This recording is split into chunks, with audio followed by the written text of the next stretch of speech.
This week on Outdoor Oklahoma, we look at an old style of fishing that's growing again in popularity. Tenkara just may be the most convenient type of fishing you've ever tried. Then we step it up a notch with a bucket list of Oklahoma fish, right now on Outdoor Oklahoma.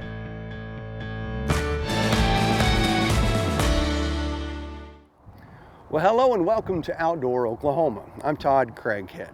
Our Oklahoma's Close to Home fishing program provides a tremendous amount of convenient fishing opportunity for a lot of Oklahomans, really regardless of your fishing experience.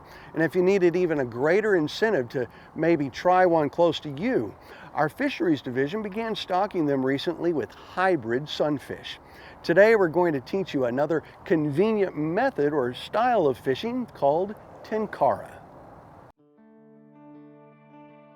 So, I got back into fishing. I was in a work environment where there was no windows in my office, and I was really yearning to be back outside, or at least see what's going on. I didn't even know what the weather was doing outside. And at times I'd come in and it was bright and sunny outside, and then I'd come out and it's dark and cold. So ultimately it started just to get back outside and be more in nature. And a lot of these close to home ponds allowed me to do that without actually having to leave work for too long. So I could go over my lunch break and get out, go fish, pack up, and get back. And that just allowed me to kind of scratch that itch to get out and actually see what was going on around me and be more than just sitting there in front of a screen all day. And that's ultimately what started it. And from there, I was looking for something a little more simple. And just by virtue of watching people on YouTube, and these ads started popping up about this new style of fishing that I had never heard of, but it's been around forever. And it was called Tenkara, and it was the minimal kind of fishing that I was looking for. And then I can go out and I can spend 30 minutes to an hour, and I typically will catch fish. But if I don't, I'm still out and enjoying nature. That's what it's all about, really.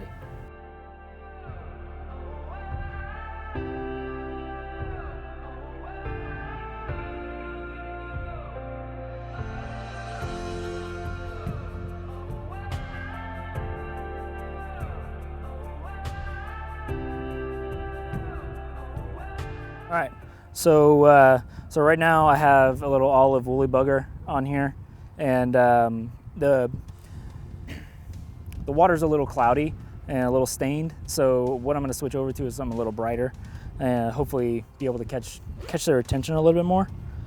Let's see what we've got here.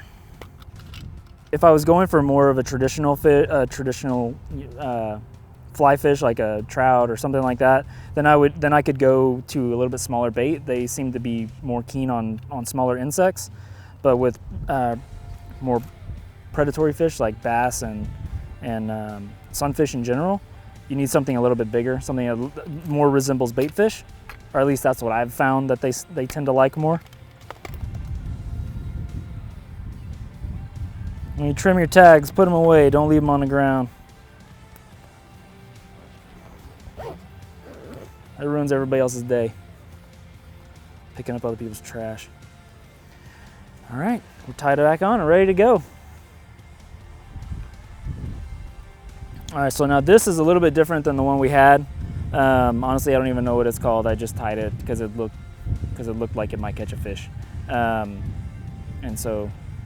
this the tail is made out of marabou, and once it gets wet, it looks very, very similar to a bait fish tail, and so hopefully it'll get us some luck. It is fly fishing, and so you can use traditional flies on it, but outside of that, it's so simple to set up. There have been multiple times when I have this already ready to go in my truck. I'll take it out of its protective tube just so it doesn't get scuffed up and banged. But then I'll already be on the water, and people are still putting their waders on or putting their their fly rods together and stringing their line through. This is, I mean, it's all here. It's everything is there that I need. So as I'm walking down to the bank, I can be undoing it and getting it ready. And typically within, a minute, 2 minutes, I'm already fishing. So it allowed me to spend more time on the water during my lunch breaks and that short amount of time that I had. And that's ultimately what I was looking for, something minimal that I could get out, enjoy myself, pack up, and be quick to get back. Oh, fish.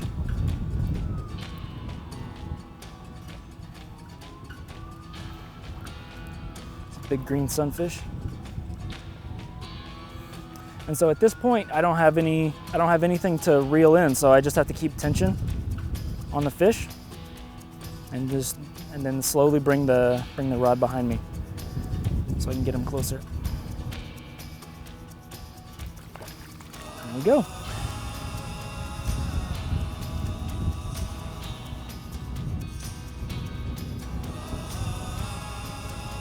Big green sunfish.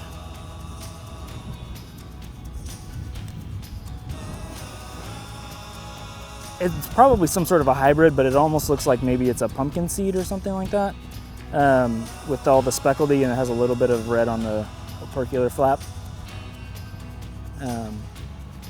Yeah, he took the fly that we just tied on. Need to get my forceps to get that out of there. They have smaller mouth than the green sunfish. And that's it.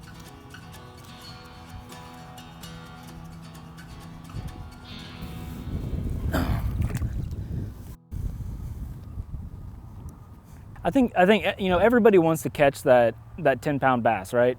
I mean, like I said earlier, my son is now outranked me on bass. He earlier this year he caught a 8-pound 11-ounce. Oh yeah, Grayson. Oh my gosh. Okay, bring him over here. Come over here. I want you to. Here, take a picture. Oh my gosh.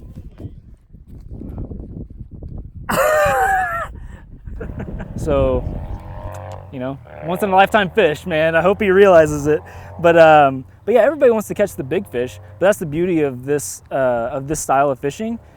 And if you do happen to catch a really big fish on this, it feels like the catch of a lifetime. Oh, got it. That's a bass. Oh, that's a crappie. That's the other thing when you get, so this is just a tiny bit bigger fish, and since I don't have that much line, I have to be willing to get after him. I have to be willing to chase. So if I gotta run down the bank a little bit. So, not a big crappie by any means, but still a crappie. Sounds good.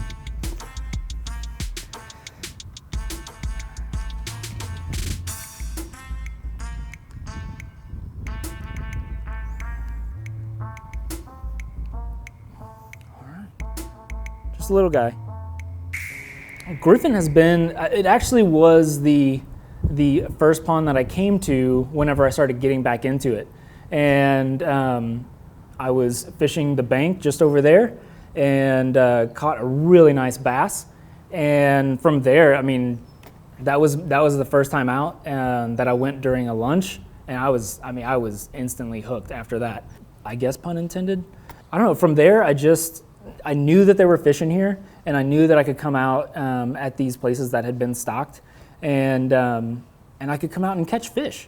And it didn't have to be an entire day worth of effort. I mean, it just was a small amount of time that I came out. It was some me time to just kind of unwind. And I honestly felt more energetic once I got back to my office, and I felt like I was more productive. And so that fueled the fire.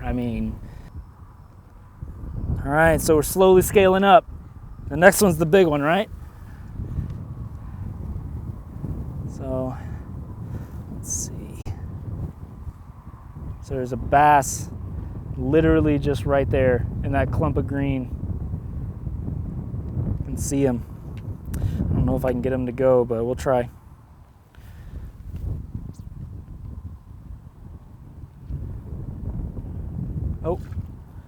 That's a bigger one. Jeez, that's a sunfish. All right, left my net.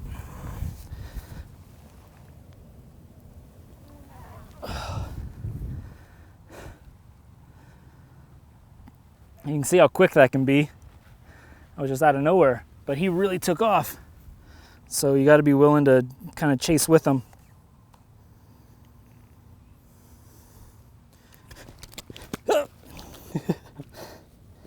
Let's maybe do that again. Get them all cleaned off real quick.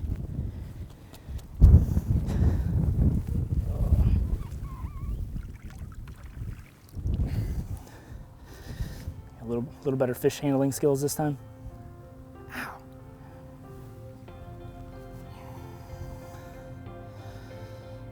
Pretty fish. And they'll fight like crazy on this rod. I am by no means an expert. I've done a little bit of research, and so where it came from was Japan.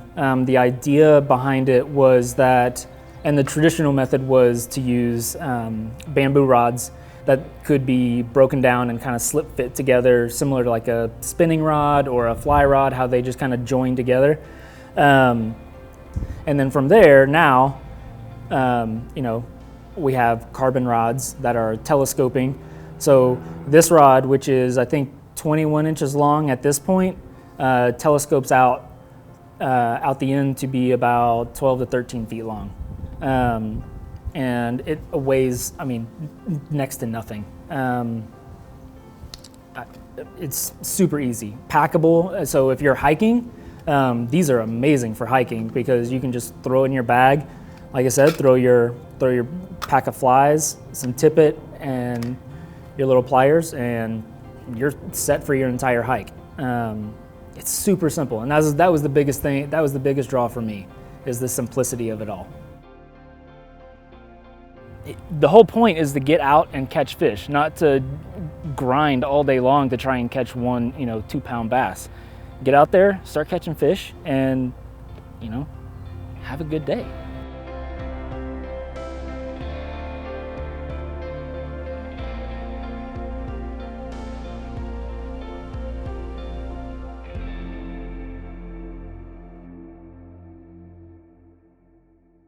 We're now going to head to eastern Oklahoma, where we're blessed with an abundance of stream fishing opportunities, and along with all that opportunity comes a lot of different kinds of fish species. We're now going to catch up with an angler that's trying his best to catch as many of these different types of stream fish species in Oklahoma as he possibly can. We're at a city park here in Tahlequah, Oklahoma, and we're going to do a little micro fishing here. There's quite a few really attractive species in this body of water.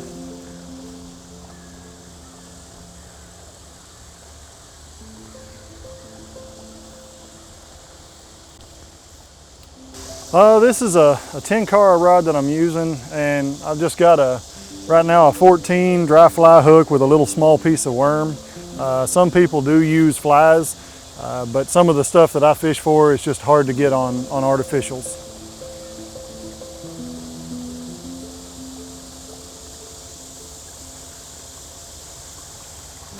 What we've got here is a cardinal shiner. It's out of breeding coloration, so you don't see the typical reds that you normally see on them in photos and stuff. But this is a local endemic, and it's really only found in a few streams in the Ozark streams in northeastern Oklahoma. It has a couple other species in other watersheds that are very closely related. It's locally abundant in this stream, and just is a really beautiful stream fish that not many people know about. So I'm Colby Farquhar. I work for the wildlife department, and I grew up, spent most of my life in eastern Oklahoma. Always loved to hunt and fish. It's been a passion of mine, through my whole life. And I've kind of gone through different stages. I started out as a bass fisherman, catfishing, the game fish. And it's just kind of evolved into something that encompasses all the fish that we have. In Oklahoma alone, we've got somewhere around 175, 176 species of fish. You know, we only have like 14 species of game fish, and there's just so much diversity in this state. Some really incredible looking fish, some absolutely gorgeous coloration, a lot of challenging species to locate, to figure out how to catch. And I'm just kind of started keeping a life list, a lot like birders do, of the fish that I've caught. And right now I'm still just a beginner. I've got about 86 species on my list. There are people out there that have well over 1,000 species.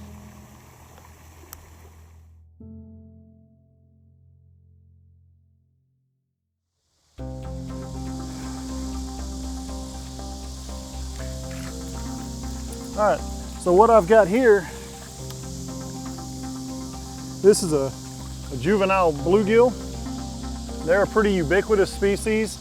They're pretty voracious eaters. And I mean, you can find these things literally statewide. They're fun to catch. You know, most of us probably started out fishing with catching a bluegill.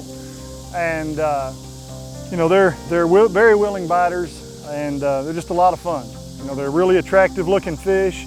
And I think as most anglers, myself included, you know, grow as anglers, we tend to forget about the small things and the things that we started on, but these guys are fun at any size, and you can find them just about anywhere.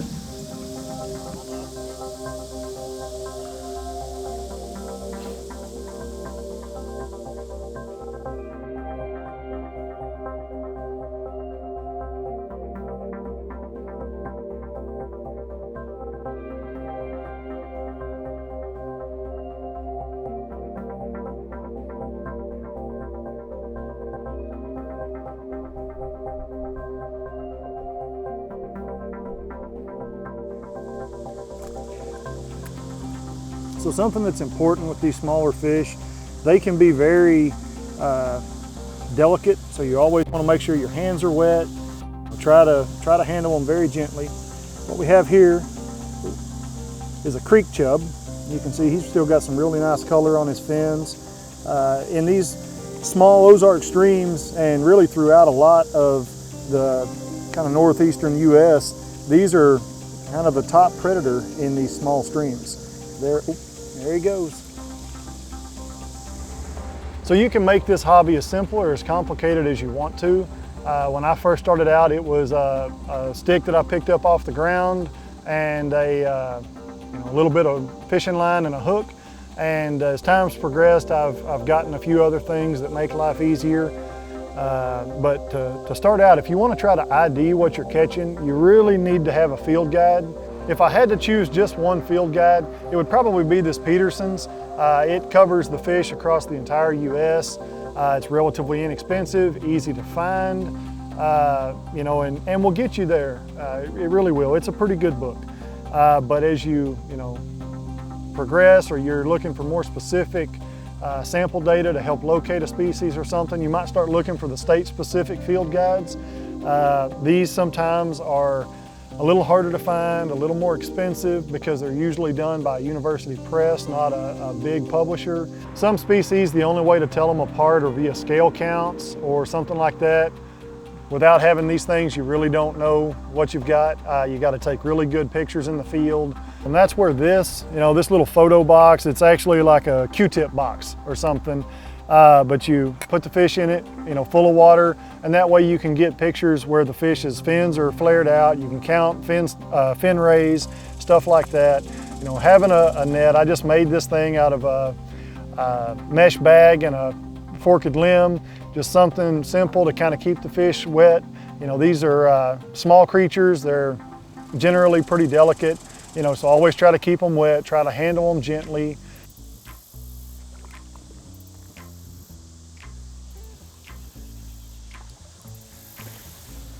All right, so what we've got here is another species that you see a lot of in these kind of Ozark streams. This is a slender mad tom, and it's a type of catfish, and they really don't get a whole lot bigger than this, maybe another inch and a half, and so that's a pretty good size, but just a really neat stream catfish that most people have never seen. So the equipment that I use now, my rod is just a 12-foot telescoping. It's typified by being called a Tenkara rod.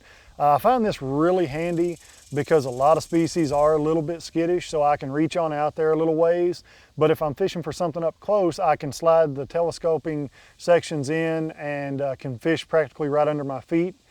So I find this to be very useful, and these things can be found online for, $10, $15 for a cheaper one, and it's easy to carry everywhere. I've carried this one on planes with me to multiple states at this point.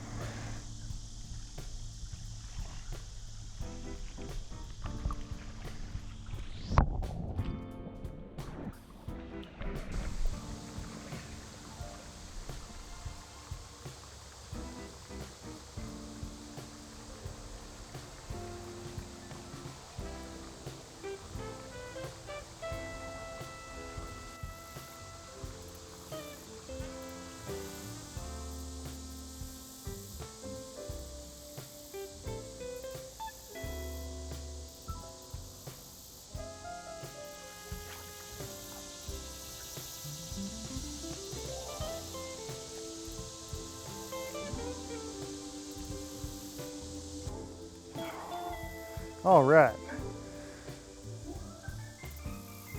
Thank you, man. So what I've got here is a male orange throat darter.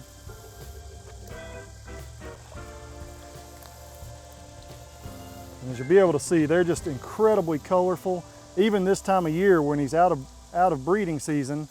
But you can see the blue and the orange banding that he has on his body. Earlier in the year, mid-March through probably late May, these things will just be absolutely gorgeous. All those reds and blues will be so much more vivid. And this is only one species of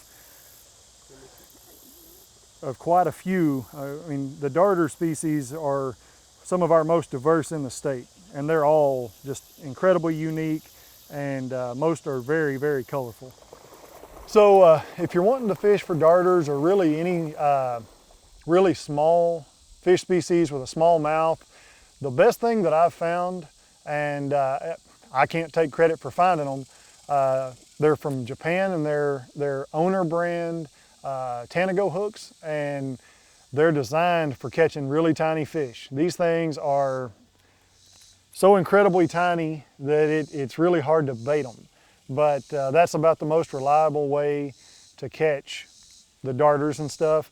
And there's actually a whole subculture of microfishing out there. We've got tiny little floats now, tiny sinkers to not sink your tiny little float. And this stuff is a little more specialty when you start really targeting the smaller stuff. But anybody can go to a fly shop, pick up a pack of small dry fly hooks or something like that, and with a stick they pick up on the bank and a little bit of fishing line, they're in business.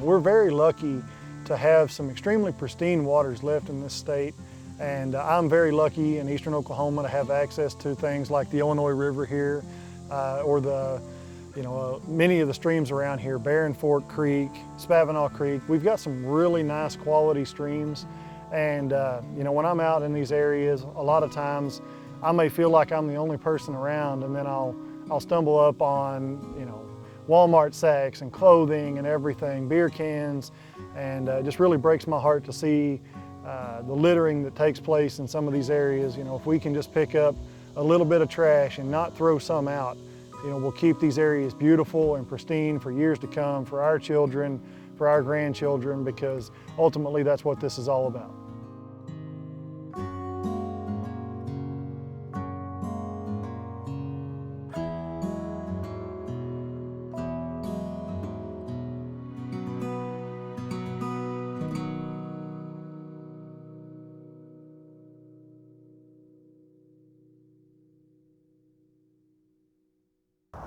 So whether you're after the biggest fish of your life or the smallest of species that we have in Oklahoma, a great place to start is at your local close to home fishing waters. You can always find out more information about fishing in Oklahoma by following us on social media or on our website. Hey, for all of us at your wildlife department, I'm Todd Craighead, and we'll see you right back here next time on Outdoor Oklahoma.